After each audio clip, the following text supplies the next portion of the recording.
Glória a Deus. Cumprimento a todos com a paz do Senhor Jesus, amém? Que bênção, né? Estava recebendo aí igual a igreja, como eu vi a igreja recebendo. E percebi que a gente precisa mais disso, desses tempos assim, desses momentos assim, né? Deus tem bradado nos nossos corações que é um tempo de nós vivermos o sobrenatural dele. Mas quem é que vai viver esse sobrenatural? Só aqueles que têm fome de Deus, de fato. Aqueles que estão ansiosos pelo que Deus quer fazer.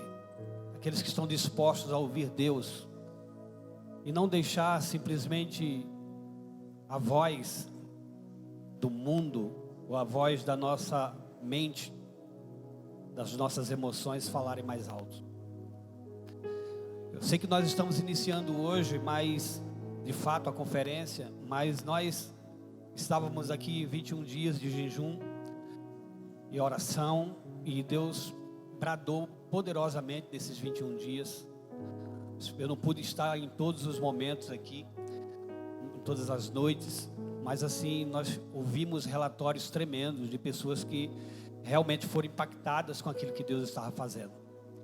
E eu louvo a Deus por isso, irmãos, porque muita gente já entendeu que a conferência pode ser também um dia específico para a gente falar de um assunto, mas que não devemos deter-se somente nesse dia para tratarmos disso. Quando Deus colocou no nosso coração esse tema, nós entendemos que Deus está querendo fazer algo que não está dentro da nossa alçada humana. Nós não conseguimos fazer nada, irmãos, sozinhos, de nós mesmos.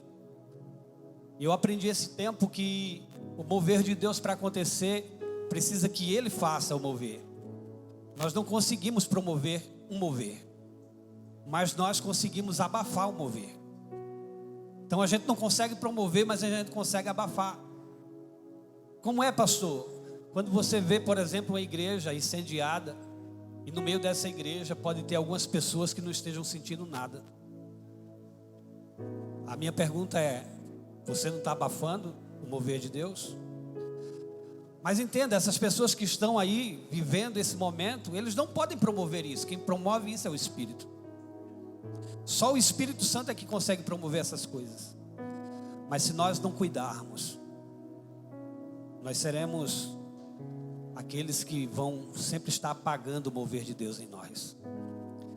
E eu sei que Deus, Ele quer se mover de forma sobrenatural. Eu queria falar sobre o princípio da revolução do Espírito em nós.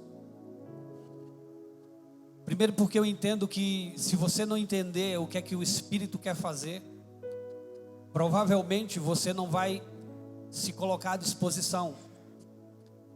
Nós vivemos tempos em que a igreja está muito aquém daquilo que Deus está querendo fazer.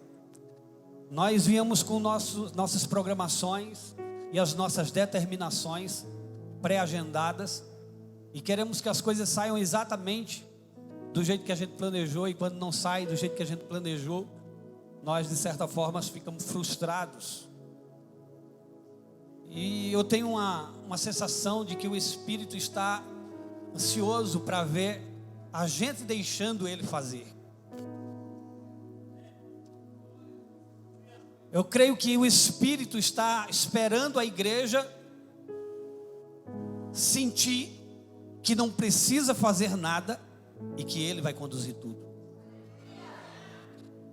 Mas a igreja precisa entender isso, irmãos. Por quê? Porque se a igreja não entende isso, ela nunca vai ser um agente dessa revelação ou desse mover de Deus. Sabe o que é interessante? O Espírito não vai fazer nada sem a gente. Entenda. A pessoa que Deus quer usar é você e é eu. Sabe, não existe nós sairmos todos daqui do prédio e aqui ficar cheio da glória de Deus. Não existe isso, irmãos. Aqui não vai ficar cheio da glória de Deus depois que a gente sair. você fica cheio da glória de Deus, porque você é a habitação de Deus. Logo, você precisa entender que para acontecer uma revolução, Deus está contando com você. Deus está olhando para você e dizendo assim: eu quero começar em você. Nessa revolução, nós não somos os revolucionários. O revolucionário de fato é o Espírito. Nós somos a estrutura que precisa ser movida. Nós somos a estrutura que precisa ser transformada. Nós somos a estrutura que de fato precisa receber essa revolução. Porque dentro da nossa estrutura a gente está se movendo sozinho. As motivações muitas vezes têm sido completamente distantes daquilo que de fato Deus quer. Sabe, terça-feira nós estávamos aqui e eu, num momento de oração, de jejum, e Deus fez um mover tremendo aqui terça-feira, como tem feito nos outros dias. Mas Deus naquele dia me deu uma impressão muito clara, uma impressão tão clara que parecia uma visão. E eu sentia como que a igreja tivesse dividida assim em duas partes, e o ministério de dança, todas igualzinhas como estão hoje, mas uma parte desse ministério ficava fazendo uma coreografia que a gente chama, não é aleatória, mas como é que dá o nome? Espontânea. E a outra estava fazendo exatamente aquela coreografia, realmente cada um fazendo tudo certinho.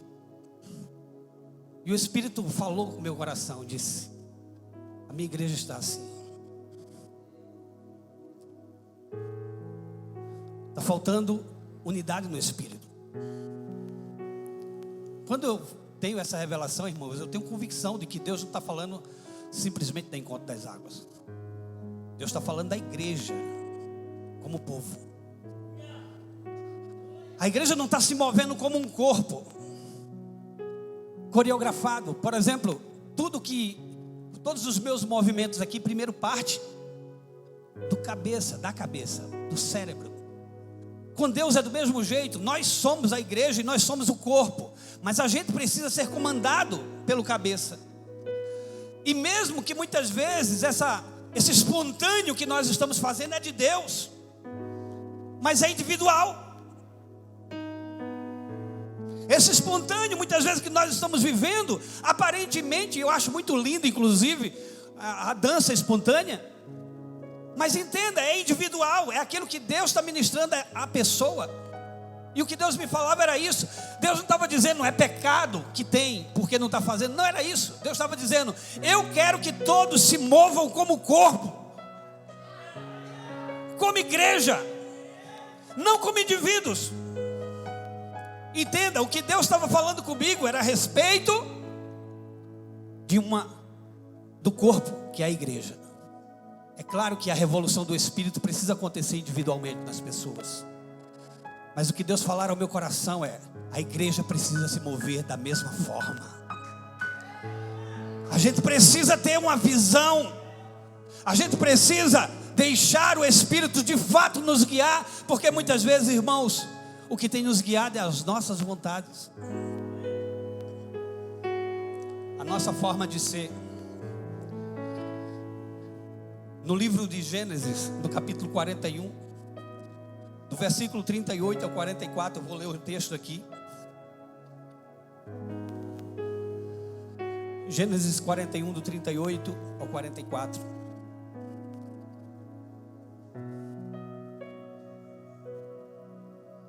E disse Faraó a seus servos: acharíamos um homem como este, em quem haja o Espírito de Deus? Depois disse Faraó a José: pois que Deus te fez saber tudo isso, ninguém há tão entendido e sábio como tu. Tu estarás sobre a minha casa, e por tua boca se governará todo o meu povo. Somente no trono eu serei maior que tu. Disse mais Faraó a José: vês, aqui te tenho posto sobre toda a terra do Egito. E tirou Faraó o anel de sua mão, e o pôs na mão de José. e o fez vestir de roupas de linho fino, e pôs um colar de ouro no seu pescoço, e o fez subir no segundo carro que tinha, e clamavam diante dele: ajoelhai. Assim o pôs sobre toda a terra do Egito. E disse Faraó a José: eu sou Faraó, porém sem ti ninguém levantará a sua mão ou seu pé em toda a terra do Egito. Por que eu li esse texto? Primeiro porque esse texto, ele é exatamente aquilo que de fato aconteceu na vida de José, como se fosse os dias do cumprimento daquilo que Deus tinha feito José sonhar.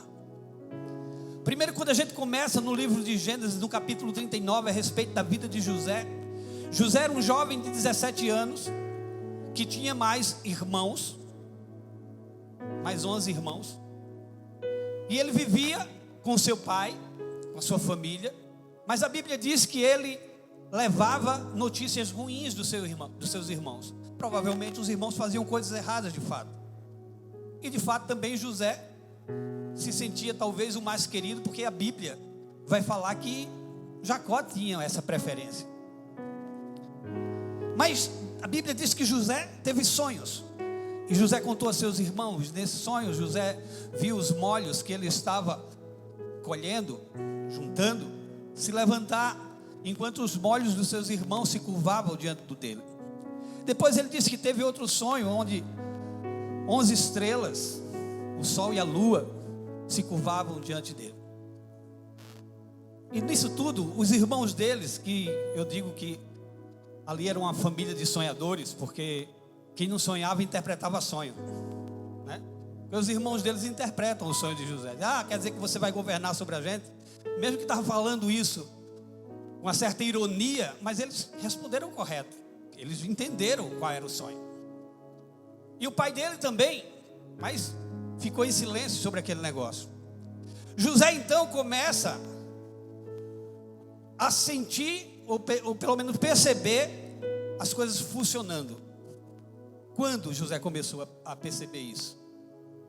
Eu tenho certeza que ele começou a perceber quando ele foi lançado naquela cova. Porque, irmãos, a partir dali Deus começa a dar um rumo à vida de José diferente. Mas na Bíblia você não vai ver José reclamando do que Deus estava fazendo. A gente poderia dizer que Deus estava começando um grande mover através de José. Mas a gente pode dizer isso porque a gente lê o texto agora entendendo já o fim dele. Mas com certeza José, quando estava vivendo aquilo, não percebia tudo isso. Não percebia todo esse mover de Deus. Sabe, o que nós estamos fazendo hoje aqui, talvez não seja para esse tempo. Deus talvez esteja nos preparando para um tempo vindouro. Nós não sabemos. Sabe, foi isso que Deus mais ou menos falou comigo. Porque enquanto José estava tendo o sonho, ele não imaginava que aquele sonho só ia se cumprir depois de 13 anos. Mas mesmo assim, ele acreditou no que Deus tinha falado. E José foi levado, estou resumindo a história, mas para você entender, José foi levado para a casa de Potifar, e a Bíblia diz que Deus era com ele, e tudo que ele tocava prosperava. Veja, de repente naquele momento ali, ele poderia estar dizendo: Deus está começando a mover, Deus está começando a fazer alguma coisa diferente. Mas quando ele estava no auge disso tudo, vem a mulher de Potifar e tenta seduzi-lo, e por não conseguir, levanta uma calúnia sobre ele, e ele é jogado na prisão. Talvez na prisão José também pensasse: Deus, o que é que o Senhor quer fazer? E aqueles sonhos que eu tinha, como é que isso vai se dar? Como é que isso vai acontecer? Porque olhando para a vida de José, a gente poderia dizer que ele poderia olhar e dizer assim: até agora só teve o sonho, mas o restante foi muito mais luta do que vitória.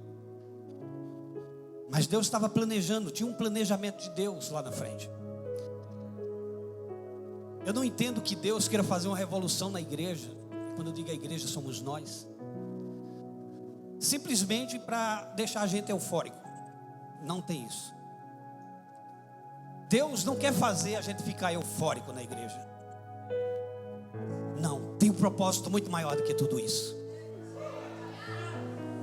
Tem algo que está nos esperando, e esse talvez seja aquilo que eu quero realmente passar para vocês. O meu medo é que a gente não perceba o que Deus está querendo fazer. O meu medo é que a gente não esteja no espírito suficiente para entender o mover de Deus e entrar no mover, porque o mover está acontecendo. Mas se eu não entro nesse mover, é eu que perco o mover.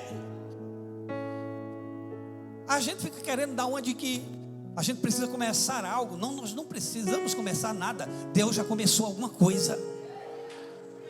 Você só precisa entender aonde Ele está se movendo e se envolva onde Ele está se envolvendo. Sabe, talvez José tinha um entendimento. Deus, o Senhor quer fazer alguma coisa e eu não estou entendendo, então eu estou esperando. Mas talvez quando aquela mulher levantou aquele falso e ele foi parar na prisão, lá na prisão também, a Bíblia diz que ele era tão abençoado que o carcereiro coloca a chave nas mãos dele e manda ele comandar tudo. Mas ele comandava tudo, mas não tinha liberdade. Ele comandava tudo, mas não tinha o sonho ainda sendo cumprido. O que me leva a entender que José esperava pelo sonho, que a Bíblia diz depois que o copeiro, o chefe e o padeiro-chefe contaram os seus sonhos, e ele falou para o copeiro: isso vai acontecer, e você, quando estiver diante de Faraó, fala de mim. Ele sabia que Faraó poderia fazer alguma coisa e soltá-lo, mas a Bíblia diz que depois disso ainda passou os 2 anos, e o copeiro não lembrou de José. E não lembrou, eu penso que é simplesmente para não se dar o mérito ao copeiro. Deus queria fazer da forma dele. E Deus fez Faraó sonhar. Aí o que eu penso, quando o Faraó começa a sonhar a respeito da seca, da abundância que ia ter de 7 anos, e da seca depois de mais 7 anos, eu fico pensando o seguinte: no coração de Deus já existia essa seca que ia acontecer há 13 anos atrás, quando ele falou com José. E Deus já estava preparando José para esse tempo de seca. Mas Deus estava preparando bem antecipado, há 13 anos atrás. Você está entendendo o que é que eu estou querendo te dizer? Deus talvez esteja te preparando para alguma coisa que vai acontecer, e eu nem imagino, irmão, o que vai acontecer.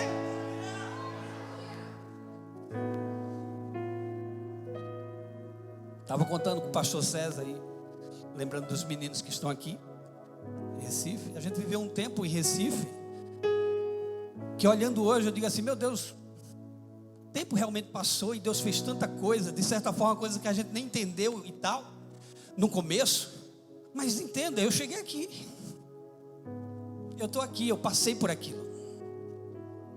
E se eu passei é porque Deus tinha alguma coisa para mim agora. Deus tinha pensado nesse tempo agora, lá atrás, que eu não sabia.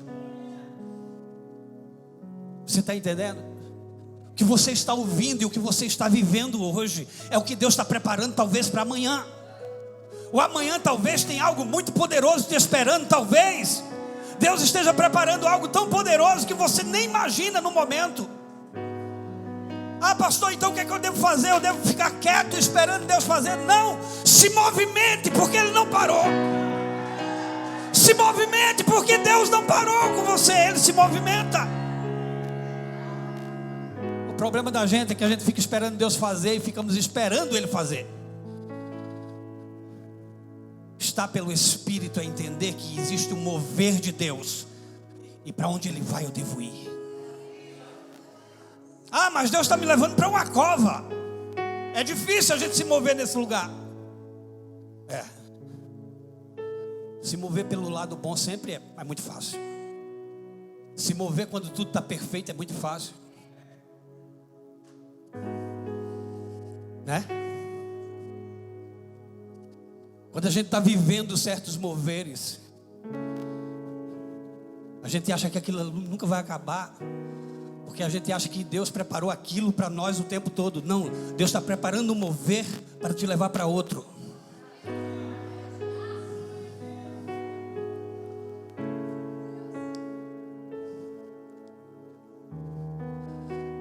Sabe, Jefferson, nós vivemos moveres de Deus que nos trouxe até aqui. Existem moveres que você passou que nunca mais será tirado de você. Mas eu sei que hoje ainda tem essa saudade, porque talvez alguma coisa parou. Mas o que eu quero te dizer é que aquilo que Ele prometeu para você e aonde Ele quer te usar, você sabe onde é. Isso não mudou porque foi Deus quem prometeu, não foi homens que prometeram. Nós precisamos viver o que Deus está fazendo agora.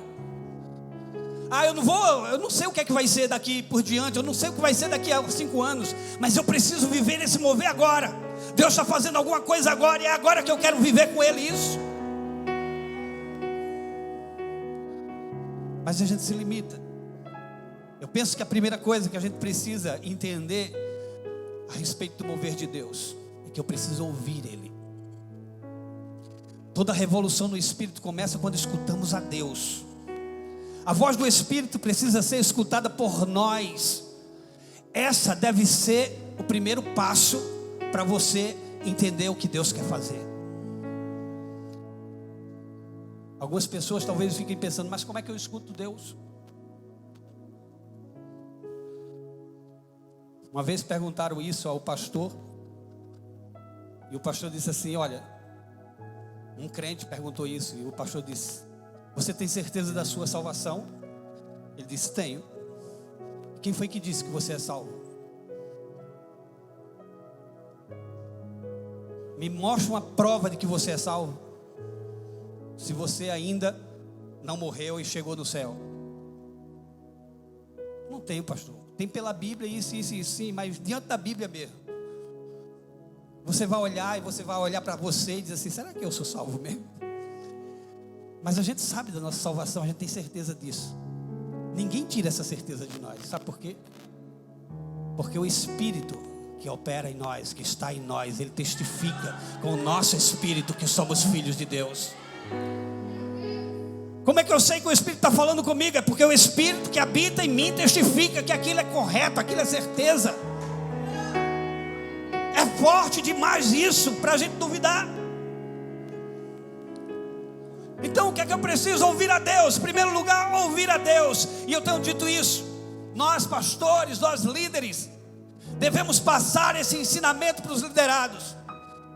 Aprenda a ouvir a Deus. O problema é que a gente passou muito tempo da nossa vida. Eu fui ensinado a ouvir o líder. Entenda o que eu vou dizer em nome de Jesus. Não estou dizendo que é para você desobedecer o líder ou não ouvir o líder, não. Eu estou dizendo que nos ensinaram a ouvir só o líder. Que o líder é a voz de Deus. Não é. A voz de Deus é a voz de Deus. O líder também precisa ouvir a voz de Deus. Mas sabe, porque a gente quer monopolizar. Escuta a mim, que é a mesma coisa que está escutando a Deus. Não é nada. Não é nada. O Espírito fala no nosso espírito, é o que a Bíblia diz, irmãos. Então o que é que eu preciso? Ensinar as pessoas a ouvirem a Deus. Isso é um grande problema, porque essas pessoas vão começar a dizer que Deus falou isso, que Deus falou aquilo e tal. Irmãos, a gente tem que parar de limitar Deus. A gente acha que Deus é igual a gente, que a gente ensina as coisas aos outros e tem que estar repetindo para até a pessoa pegar. Não. Se você deixasse ser guiado pela voz de Deus, você não vai se rebeliar. Você não vai ser contra nada disso que eu estou dizendo. Você vai ouvir a Deus. E Deus, Ele dá o direcionamento correto. Mas se eu ficar naquela de que tem que ser desse jeito, quantas pessoas eu não conheço e já ouvi dizendo assim, eu faço isso porque a igreja que eu faço parte, crê assim. Nem ela crê nisso, mas ela está dizendo que crê porque a igreja crê. Quando ela diz igreja, ela está falando da denominação. Você está entendendo o nível que a coisa está? Aí depois a gente diz assim: Senhor, faça conforme o Senhor quiser. É mentira muitas vezes. A maioria das vezes é mentira que a gente diz isso. A gente diz: Deus, faça do seu jeito, mas a gente quer que o nosso jeitinho esteja incluído no jeito de Deus. A gente está querendo que alguma coisa aconteça dentro daquele meu formato, daquilo que eu planejei. Quando isso sai do nosso controle, a gente perde o chão. A gente acha que não está certo. Isso é horrível, irmãos. Porque a gente passa a viver uma dependência de nós mesmos. A gente passa a depender da nossa vocação. A gente passa a depender da nossa desenvoltura. A gente passa a depender da nossa sabedoria. E aí é onde começa o prejuízo. Ouvir a Deus é a primeira coisa. Mas também precisamos crer, mesmo quando não tiver motivo para continuar crendo. Se você quer revolução no seu espírito, se você quer que o Espírito faça essa revolução na sua vida, você precisa crer, mesmo quando tudo ao seu redor está dizendo ao contrário. Todos os motivos é para você não continuar crendo. Você precisa continuar crendo. Esse talvez seja um problema da igreja, porque a igreja ela crê, mas ela não permanece crendo. A igreja escuta Deus, mas escuta Deus até um certo ponto. Sabe, é como se Deus falasse comigo assim: olha, eu estou aqui na igreja hoje, e antes de eu sair, Deus falou comigo: você hoje, em vez de ir para sua casa, você vai lá para a Praça João Cabeludo, lá no Salgado. Aí eu vou. Chego lá, saio daqui com essa voz: vá para a Praça João Cabeludo. Às vezes o que Deus quer fazer não é na Praça João Cabeludo. Deus quer fazer no caminho para lá. Mas o problema é que eu escutei Deus aqui mandando eu ir para a praça. Na minha cabeça eu não preciso mais ouvir Deus, porque Deus já me falou isso e é nisso que eu vou. É mais ou menos a história de Abraão, né? Deus disse: me entrega teu filho em holocausto, e pronto. Abraão não hesitou, não fez nada, mas ele continuou ouvindo Deus, porque se ele não continua ouvindo Deus, ele tinha matado o filho dele. Ou seja, continue crendo. Deus talvez te mandou em algum lugar, Deus te mandou em algum lugar, mas você tem que saber que talvez nesse caminho o mover de Deus vai fazer algo, e você precisa continuar crendo. Tem algo no meio do caminho que precisa ser feito. A novidade, ou o melhor de tudo isso, é que agora nós estamos no meio do caminho. Deus está fazendo alguma coisa agora. Eu preciso desfrutar disso que Deus está fazendo. Por quê? Porque eu preciso chegar onde Ele planejou para mim. Mas se eu não continuar crendo, irmãos, eu vou parar por aqui. Então tem que continuar crendo. Sabe, o Espírito de Deus, Ele quer mover-se de tal forma que Ele possa tocar a sociedade. Mas o Espírito não vai tocar a sociedade sem pessoas. Ele vai tocar através das pessoas. Deus quer mover-se com você na sua escola. Deus quer mover no seu trabalho. Deus quer mover na sua igreja. Deus quer mover no meio da sua família. Mas às vezes a gente acha que é assim: eu vou orar e tudo isso vai acontecer. Na oração, irmão, precisa ser de fato aquilo que te motiva todos os dias. Pastor Luiz diz isso. Eu penso que é a frase que mais distingue o que é oração. Oração é a graça de Deus em ação. Porque a graça é o favor dele imerecido. A oração, eu só oro porque eu acho que eu não posso fazer. Aí Deus tem que fazer. Então é a ação de Deus. de forma real. Então, é a graça de Deus fazendo de fato. Então você precisa orar para que aconteça. Mas você não pode somente orar e ficar quieto, esperando que as coisas aconteçam simplesmente. Vai lá e toma a atitude. Deus te chamou para você caminhar com Ele. Você vai olhar na Bíblia pessoas, irmãos, que andaram com Deus. O primeiro que foi arrebatado, podemos dizer assim, foi Enoque. A Bíblia diz que ele andou com Deus e Deus para si o tomou. A questão é que existe um processo. Andar fala de um processo. Andar não fala de algo que acontece do dia para a noite. Fala de uma caminhada. Fala de um processo que vamos viver. E esse processo precisa ser vivido em Deus. Você tem que andar com Deus para saber para onde você deve ir.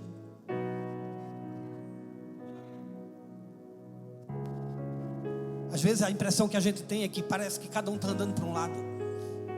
Veja, como indivíduo você precisa seguir aquilo que Deus fala com você na individualidade. Mas como igreja, e a igreja é quando nós estamos juntos, você precisa entender qual é o seu papel no corpo. Porque senão você vai se automutilar. Você vai sair daquele corpo. O que é que acontece hoje, pastor? O que acontece hoje é que nós temos um corpo. A igreja do Senhor é um corpo, mas um corpo que muitas vezes está sendo mutilado constantemente, porque as pessoas não querem viver o processo do corpo. Eles não querem viver aquilo que o corpo está pedindo, as funções do corpo, e muitas vezes confundem a sua função individual com a função que ele tem no corpo. Deus está te movendo para algo. Igreja, Deus está te movendo para algo. Sabe, eu não sei o que é que vai ser do próximo ano do Brasil. Eu não sei o que é que vai ser do próximo ano de Caruaru. Eu não sei o que vai ser de Recife, Pernambuco. Eu não sei o que vai ser do mundo. Mas eu tenho que entender uma coisa: Deus está me movendo para algo. Deus está me movendo para algum lugar. O problema é que hoje você vai perguntar às pessoas: e aí? De onde tu viesse? A pessoa vai pensar muito. Aonde tu estás? Eu estou falando isso no mundo espiritual. E para onde tu vais? As pessoas não vão saber responder essas perguntas, porque elas não estão vivendo o que Deus quer que elas vivam. Elas às vezes estão vivendo o que o irmão quer que ela viva, o que o líder quer que ele viva, mas ele não está vivendo o que Deus quer. E a minha preocupação, igreja, como pastor, é que eu preciso apontar um caminho. Mas eu tenho que apontar um caminho e eu não posso pegar na sua mão e lhe levar. Eu tenho que ir. Eu lhe aponto o caminho que eu estou indo. É isso que eu posso fazer. O que eu quero dizer é que a forma de eu apontar o caminho é com a experiência que eu tenho. Que experiência? Não é a experiência de dias. Não, é a experiência do que eu estou vivendo. Se eu estou dizendo para você que a igreja precisa se mover, às vezes você talvez, como indivíduo, vem na casa do Senhor e você está ali, você não está preocupado com nada do que está acontecendo. De fato, isso é muito bom. Só que às vezes você vai e volta nessa igreja ou em qualquer outra, você vai e volta, e de fato você não sabe que função você tem. Por que eu estou aqui? Vai chegar um momento que isso vai ser crucial na sua vida. Por quê? Porque você não vai crescer. Porque você não vai ter outra atitude senão uma coisa robótica de estar fazendo aquilo constantemente. Eu tenho dito isso, que a gente vê muitas igrejas por aí lotadas, irmãos. Mas não se enganem. Não se enganem. Está lotada de frequentadores de culto. Assim como quando 2 times vão jogar, também lotam uma arquibancada. Tem mais torcida do que de fato paixão. Sabe, Jesus precisa ser expressado com paixão em todos os lugares. Eu não posso esperar chegar o dia da conferência para eu mostrar a paixão que eu tenho por Jesus. Eu não preciso, irmãos, ficar esperando um acontecimento, um evento, para eu mostrar que eu sou apaixonado por Jesus. As pessoas precisam entender que eu sou apaixonado por Jesus. Eu preciso mostrar isso para o mundo. Eu sou apaixonado por Jesus. Eu sei que sufoca muita coisa. A gente está vivendo num mundo onde somos sufocados de diversa maneira. Mas deixa eu te falar, o que vai prevalecer é aquilo que você é apaixonado. O que vai permanecer é a sua paixão. Entenda isso. Tem coisas que você está vivendo que é tão passageiro, é tão rápido, que não dá tempo nem de você sentir alegria. Você tem somente uma expectativa de alegria. Sabe, esses dias eu vivi um dos dias mais difíceis da minha vida, de fato. Eu nunca tinha passado por nada nem igual, que foi a perca da minha mãe. Irmãos, eu aprendi tanto nesses dias. Eu cresci tanto nesses dias. Eu já fiz alguns velórios, já fiz essas celebrações, que não pode nem ser chamado de celebração, né? Esses funerais. Mas eu estar ali vendo o que eu não queria ver, não acreditar. Deus me ensinou tanto. Deus me ensinou o quanto a gente é pequeno, o quanto a gente é frágil, o quanto nós não temos o domínio de nada. Mas sabe, hora ou outra a gente fica querendo ter domínio de tudo, irmãos. E esse tem sido o problema. Eu pensava, eu via minha mãe ali, e eu ficava pensando, Deus, eu deveria ter falado ainda mais do que amava. Mas não é que isso ia adiantar mais alguma coisa, porque se eu tivesse falado muito mais do que eu já falei, eu também ia achar que deveria falar sempre mais. O que eu estava querendo dizer é o seguinte: é que aquele momento, ela com 71 anos, mas para mim é como se fosse tão pouco tempo. Era como se eu precisasse de mais tempo para muita coisa. Sabe, isso me leva a crer o seguinte: você está perdendo muito tempo em viver um evangelho muito pequeno, um evangelho muito raso, um evangelho que não tem profundidade em nada.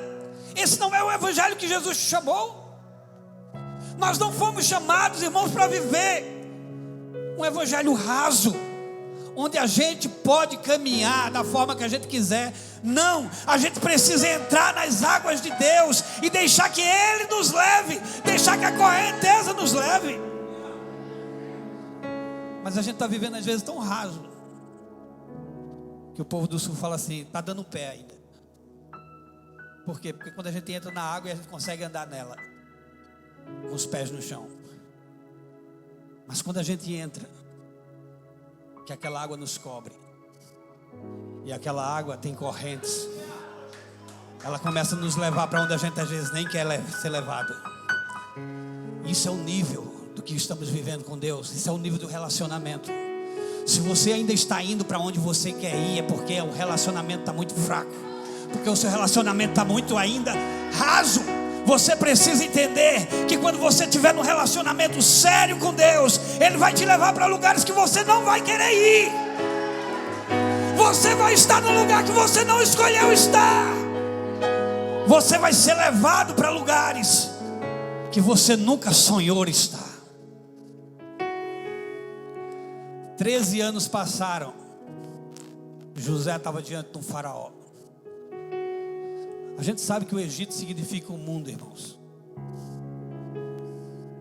Mas José estava diante de um rei mundano, que estava dando autoridade a ele, para ele governar com espírito de excelência.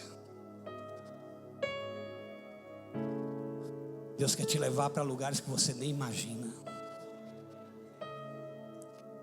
Ah, mas pastor, eu tenho que deixar tanta coisa. Não, o que você precisa não é deixar tanta coisa. Você precisa agregar o Espírito nisso. Quando você agregar o Espírito na sua vida, todas as coisas que precisam ser tiradas vai sair. O problema é que a gente perde muito tempo tentando tirar. Não, você precisa acrescentar Deus. Quando você acrescenta Deus, aquilo que não está servindo para você vai ser eliminado. Viver isso não é fácil, não estou dizendo que é fácil. Mas é isso que a igreja precisa viver. É isso que você como indivíduo precisa viver. Você precisa viver isso na sua casa, você precisa viver isso no seu trabalho. Deus te chamou com um propósito maior. Eu creio que dentro de você está acontecendo uma revolução, mas você precisa deixar-se ser levado por essa revolução. Amém? Queria que você ficasse de pé em nome de Jesus.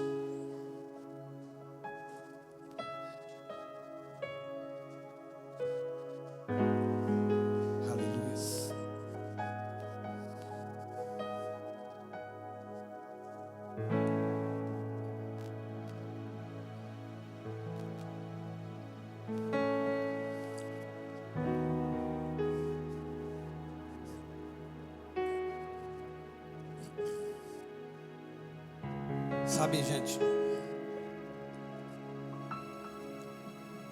as pessoas que já me conhecem pregando, sabe que eu não insisto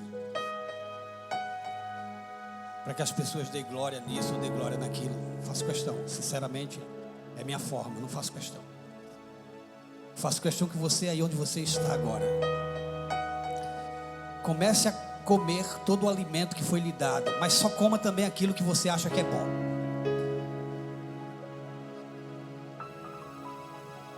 E se você precisa dar glória, você dê glória, porque Deus está falando com você.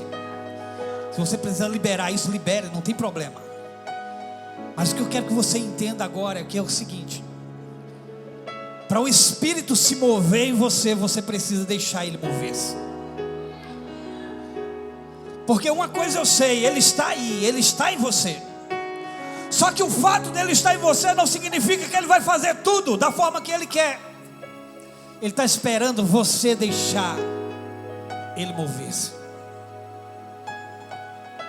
A Bíblia diz que não devemos apagar o Espírito Santo. Logo, se Ele está em nós, a gente pode estar apagando a sua ação.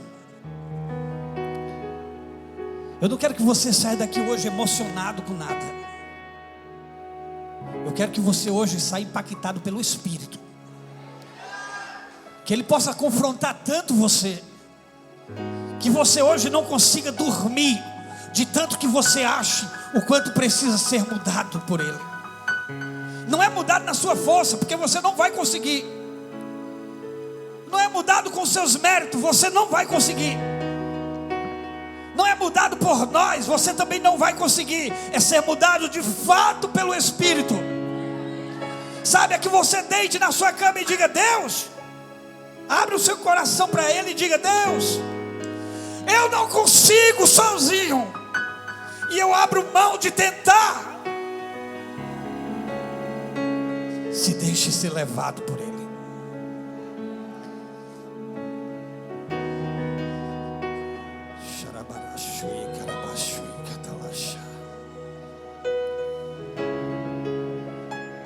Se você quer muito essa revolução no Espírito,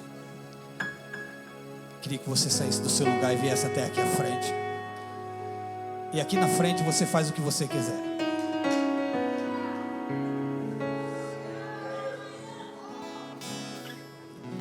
Eu só quero que você entenda que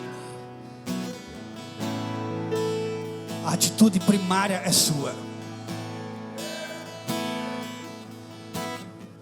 Se precisa de arrependimento por fazer sempre a sua vontade e não a do Espírito, então esse é o momento de você se arrepender. Se você precisa gritar e dizer ao Espírito: Senhor, eu quero mudança na minha vida. Se é isso que clama, se é isso que o teu Espírito está clamando, porque olha, nenhuma palavra que eu falei terá resultado se você não deixar o Espírito testificar em você. Então, se o Espírito está testificando em você que você precisa realmente mudar, revolução significa mudança radical. O rachaia da caçarabaxure de calabababaxi. E rabadaxarabaxo e camarabaxi. Sim, Deus, nós vamos estar clamando. Se os pastores, os líderes, pode clamar agora. Se você sentir de Deus, de declarar sobre a vida de alguém, declara isso em nome de Jesus. Declara. Se você sentir de Deus de profetizar, profetiza. Você é guiado pelo Espírito. Você é guiado pelo Espírito. Me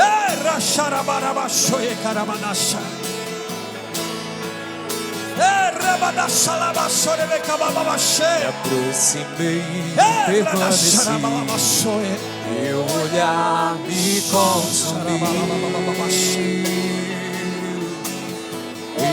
Eu sou. Queria que as meninas da dança também podem profetizar na vida dessas pessoas.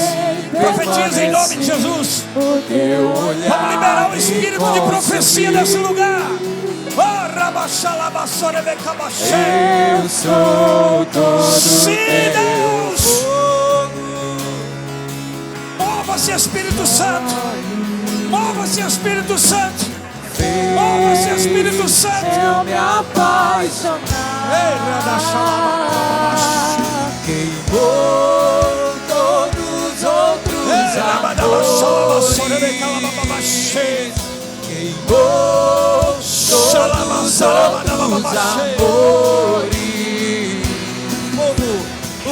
Deus começa a te confrontar em onde você está. Sinta Ele confrontando a tua vida. Tem mais de Deus. Tem mais de Deus. Todos os outros amores.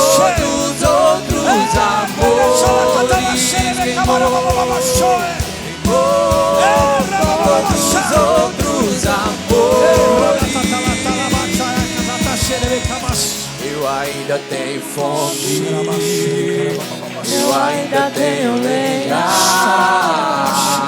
Pode vir queimar. Pode vir queimar. A essência ainda está aí. Eu ainda tenho a essência fome. Continua aí. Simplesmente deixa Ele fazer.